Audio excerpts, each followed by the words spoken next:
हरे कृष्ण। तो आप सभी भक्तों का हार्दिक स्वागत है आज के इस श्री राम कथा में। आज हम लोग चर्चा कर रहे हैं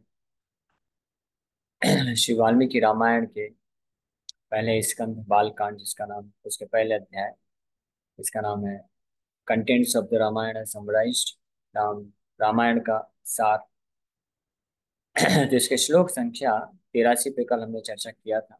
अभी सिच्य लंकायां राक्षसेन्द्रम विभीषणम कृतकृत्यस्तदा रामो विज्वरः प्रमुमोदः। भगवान कृष्ण रावण का वध करने के पश्चात विभीषण का राज्याभिषेक करने के बाद ही ये महसूस किए कि मैंने अपना पूरा कार्य कंप्लीट कर लिया है। केवल रावण का वध करना और सीता माता को छुड़ा लेना, इसको ही भगवान रामचंद्र अपना पूर्ण कर्तव्य नहीं समझे और मन में चिंता में थे। थोड़ा चिंता उनका बना हुआ था। जैसे ही राज्याभिषेक हो गया विभीषण का, तो उसके बाद पूरी तरह से भगवान चिंता से मुक्त हो गए कि अब मैंने सब कार्य कर दिया है, मैंने अपने कर्तव्य का पूरा पालन कर लिया है। कृत कृत्य से, ये कृत कृत्य से ये इस बात को सूचित करता है कि भगवान भी के अंदर, उनके भी अंदर भी भावना होती है कि मैंने अपना कर्तव्य पूरा कर लिया है। तो कल हमने इस पे चर्चा किया था विस्तार से कि कैसे और भगवान अपना कर्तव्य किसको मानते हैं, क्या कर्तव्य मानते हैं।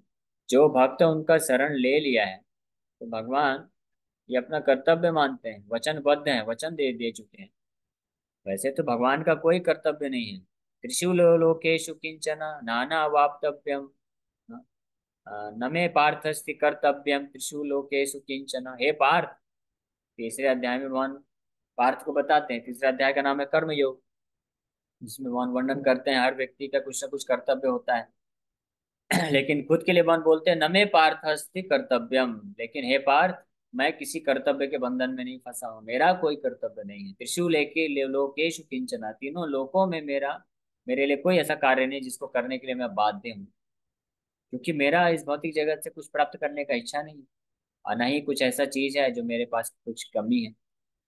तो इसलिए कुछ भी प्राप्त करने का ऐसा नहीं है, कोई कर्तव्य नहीं। लेकिन भगवान भी अपना एक कर्तव्य बना लेते हैं, वचन ले लेते हैं।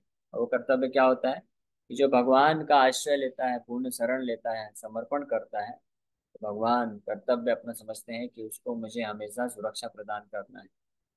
इस तरह से विभीषण के माध्यम से ये भगवान महसूस किए कि विभीषण को भगवान ने शरण दिया और वहां पे घोषणा कर दिया था लंका पहुंचने के पूर्व ही कि विभीषण जो है लंकेश है, लंकापति है विभीषण, उनका राज्याभिषेक वहीं पे कर दिया।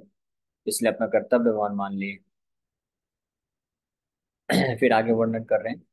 देवताभ्यो वरम प्राप्य समुत्थाप्य च वानरान् अयोध्यां प्रसि- प्रसिद्धितो रामः पुष्पकेण सुहृद्रतः।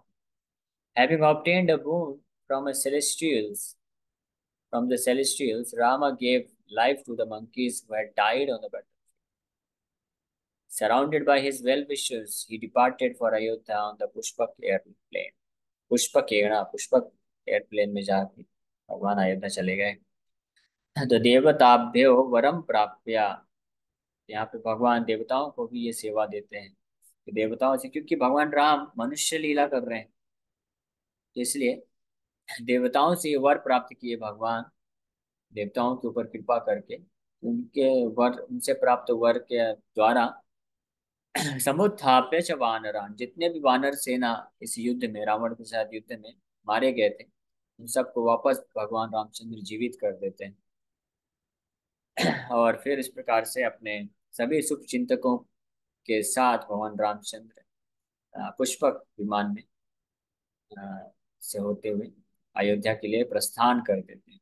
अयोध्या भी पहुंचे नहीं, क्योंकि अयोध्या के पूर्व भगवान रामचंद्र नंदी ग्राम में पहुंचेंगे। अयोध्या के लिए प्रस्थान कर रहे हैं यहाँ से, लंका से direct boarding. The celestials had come to congratulate Rama's victory over Ravana. With a boon from them, Rama woke up the dead monkeys as if they had gone to sleep. Then, surrounded by his well-wishers, Sugriva, Vibhishan, and others, he departed to Ayodhya on the Pushpak airplane that Ravana had taken from Kubera after conquering him. ये पुष्पक विमान जो है रावण ने ले लिया था, हड़प लिया था बोल सकते हैं, कुबेर के ऊपर विजय प्राप्त करने के पश्चात रावण ने, ये कुबेर का पुष्पक विमान था, उसको हड़प लिया था। उसी पुष्पक विमान को सेवा में लगा करके भगवान चल निकल पड़ते हैं अयोध्या के लिए। भरद्वाजाश्रमं गत्वा रामः सत्यपराक्रमः भरतस्यान्तिकं राम हनुमन्तं विसर्जयत्।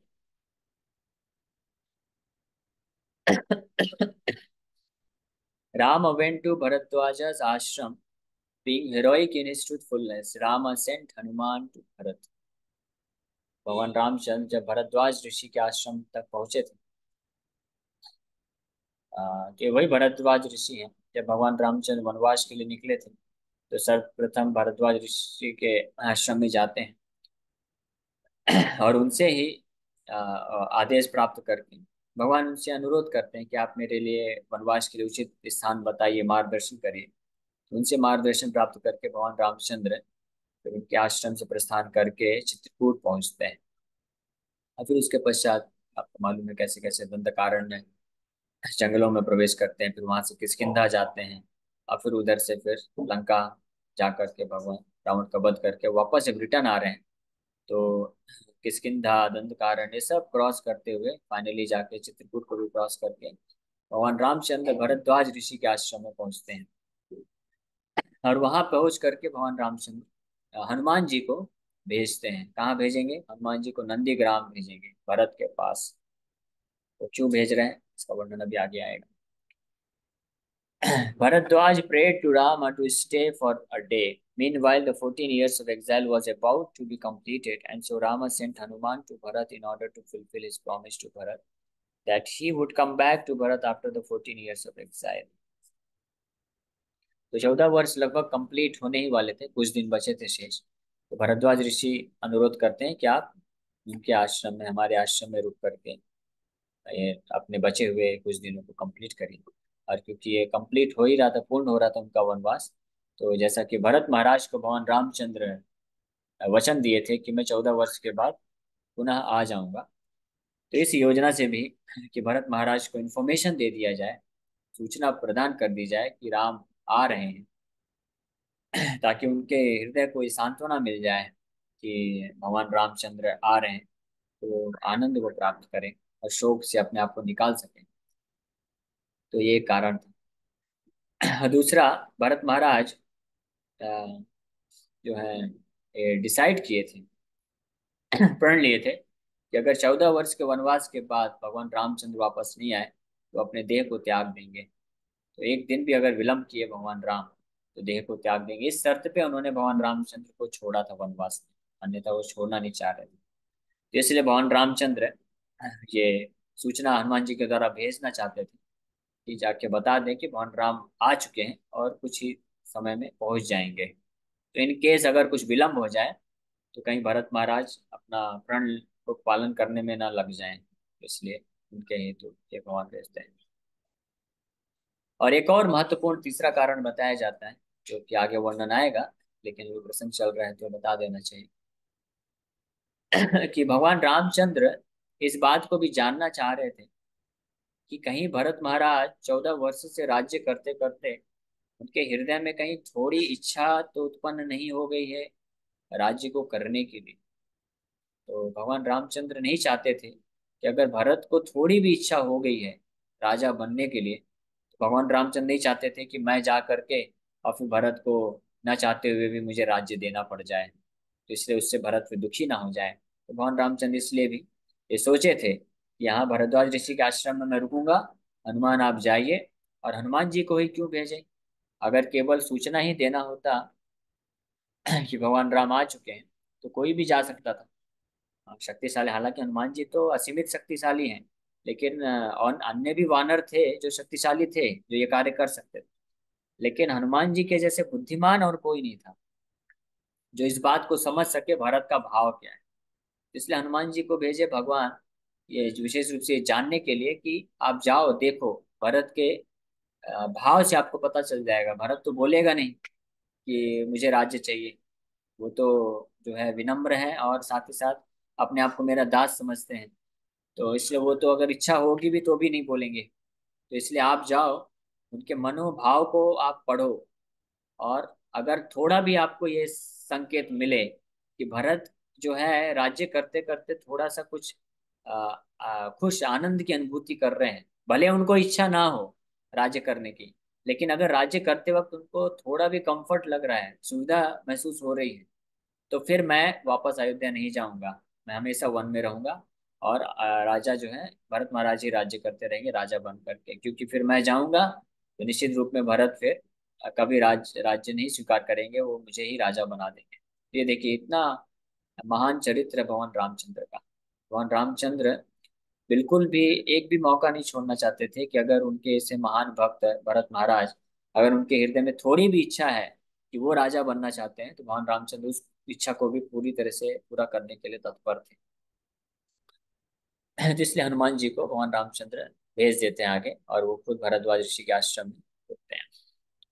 पुनर्आख्यायिकाञ्जल्पन् सुग्रीव सहितस्तदा पुष्पकं तत् समारुह्य नंदीग्रामं ययौ तदा। Then Rama again ascended the Pushpak airplane with Sugriva, and while talking about the events concerning Bharat, immediately went to Nandigram where Bharat resided. तो यहाँ पे रामायण का कंटेंट है सार रूप में प्रस्तुत कर रहे हैं, इसलिए तुरंत यहाँ पे केवल ये वर्णन कर रहे हैं नारद मुनि कि भगवान वापस से फिर वहां से भरद्वाज ऋषि के आश्रम से पुष्पक विमान में सुग्रीव सहित और अन्य शुभचिंतकों के सहित बैठ के निकल पड़ते हैं, नंदीग्राम पहुंच जाते हैं। तो बीच का जो चीज है कि हनुमान जी जाते हैं भरत महाराज के पास और भरत महाराज का हाल देखते हैं, फिर आके वापस समाचार सुनाते हैं। तो इसको यहाँ पे शॉर्ट में ही बता रहे हैं ये। लेकिन जब युद्ध कांड के बाद ये उत्तर का युद्ध कांड ही है, तो वहां पे जब पहुंचेंगे तो वहां पे विस्तार से चर्चा किया जाएगा। तो पुनर्आख्यायिका जलपन सुग्रीव सहित तदा, इस प्रकार से भरत महाराज के बारे में बात करते हुए भगवान रामचंद्र सुग्रीव के साथ वापस से पुष्पकम तत्समारुह्य नंदीग्रामम जयौ तदा, नंदीग्राम के लिए प्रस्थान कर गए। और नंदीग्राम पहुंच करके नंदीग्रामे जटाम हित्वा भ्रातृभिः सहितो अनघा रामः सीतामनुप्राप्य राज्यं अवाप्तवान्। Reunited with his brothers, Rama was free from distress. At Nandigram, he gave up his matted hair. Then he again obtained his kingdom with Sita beside him. इस प्रकार से अपने चारों भाइयों से वापस से मिल करके भगवान रामचंद्र अत्यंत प्रसन्नचित हो जाते हैं और हर प्रकार के शोक और चिंता से मुक्त हो जाते हैं, और माता सीता के साथ फिर से वो राज्य को संभालने के लिए तैयार हो जाते हैं, अपने राज्य को प्राप्त कर लेते हैं। तो नंदीग्राम में मुलाकात होने के बाद अपने जो वनवास का जो वेश है उसको त्याग देते हैं और राज्य के वेश में वापस धारण करके चारों भ्राता राम लक्ष्मण भरत शत्रुघ्न और साथ ही साथ में माता जानकी प्रस्थान कर देते हैं अयोध्या नगरी में। अयोध्या नगरी ही है पास में ही, जस्ट उसके बॉर्डर में नंदीग्राम था। तो अनगा इज डिराइव्ड फ्रॉम अनग, the antonym of agha, which can mean distress or sin or calamity. Anagha, अघा, अघ का मतलब होता है पाप। जैसे एक राक्षस का नाम था अघासुर। अघासुर मतलब पापासुर, पापासुर या अघासुर बोलते हैं। अघासुर नाम का एक बहुत भयानक राक्षस था। अघ का मतलब पाप होता है, तो उस असुर का वध किए थे भगवान कृष्ण।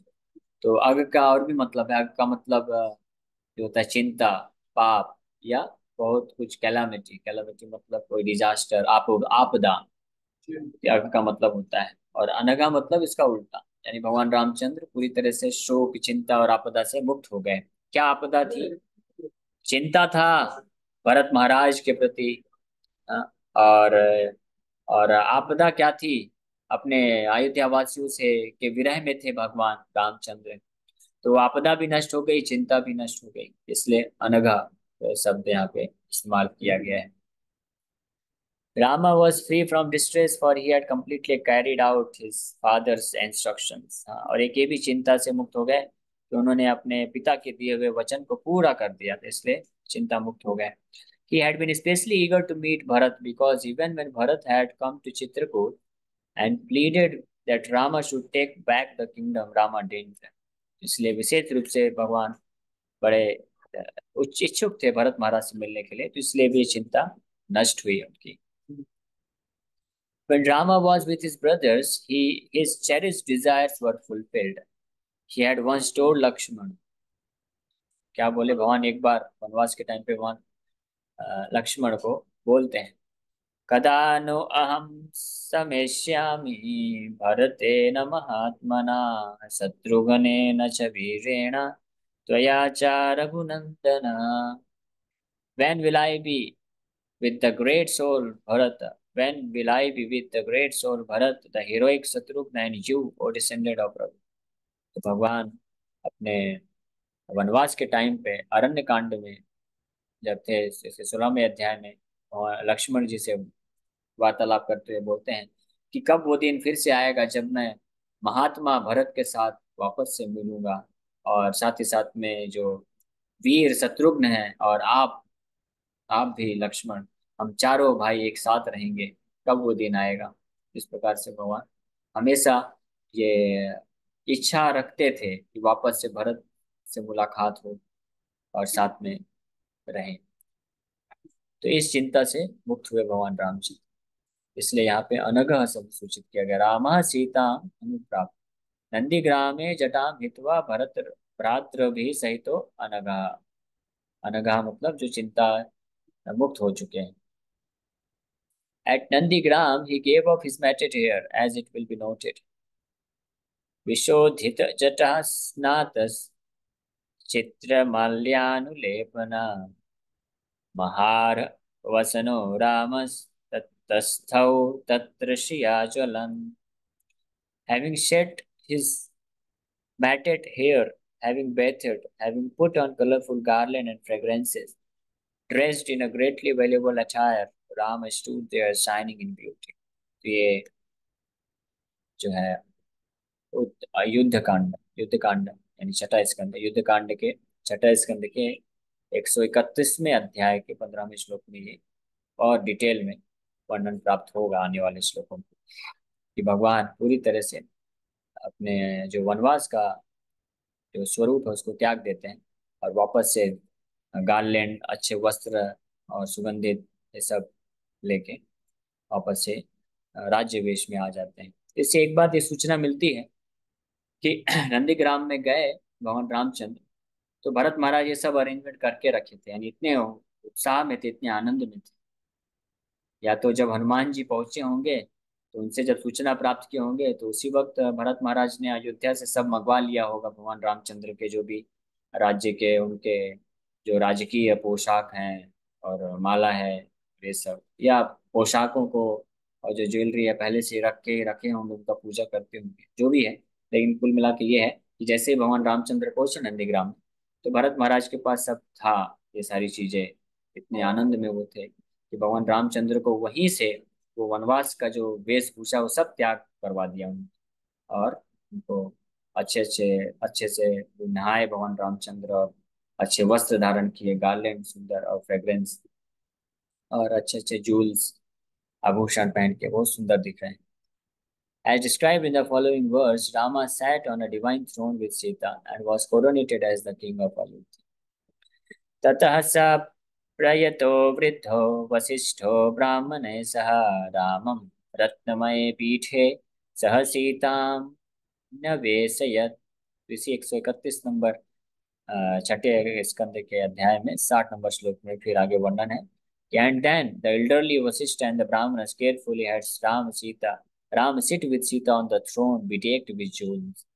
भगवान रामचंद्र का राज्याभिषेक करने के लिए बहुत ही सुंदर आभूषण रत्न जड़ित सिंहासन में भगवान रामचंद्र को सीता माता के साथ बड़े ही सावधानी पूर्वक बैठा देते हैं। Prior to his father's instruction exiling him into forest, Rama had gotten the throne. Now he obtained it again in a grander manner. 14 वर्ष पूर्व जो राज्याभिषेक मिला था राज्य भगवान रामचंद्र को, उसको भगवान रामचंद्र फिर से पुनः प्राप्त कर लेते हैं। तो इसी के साथ हम लोग यहीं पे विराम करते हैं। तो आज हमने चर्चा किया भगवान रामचंद्र विभीषण का राज्याभिषेक करने के पश्चात निकल पड़ते हैं और नंदीग्राम, पहले भरद्वाज ऋषि के आश्रम में रुकते हैं एक दिन के लिए, फिर वहां से नंदीग्राम पहुंच जाते हैं और वहां पे अपने वनवास के जो वेशभूषा है उसको त्याग करके तत्पश्चात अयोध्या में उनका जो है राज्याभिषेक किया जाता है। सीताराम वापस से अपने राज्य को भगवान रामचंद्र प्राप्त कर लेते हैं और तब से जो है राजा रामचंद्र के नाम से विख्यात हो जाते हैं। बोलिए राजा रामचंद्र की जय, सीताराम लक्ष्मण हनुमान की जय।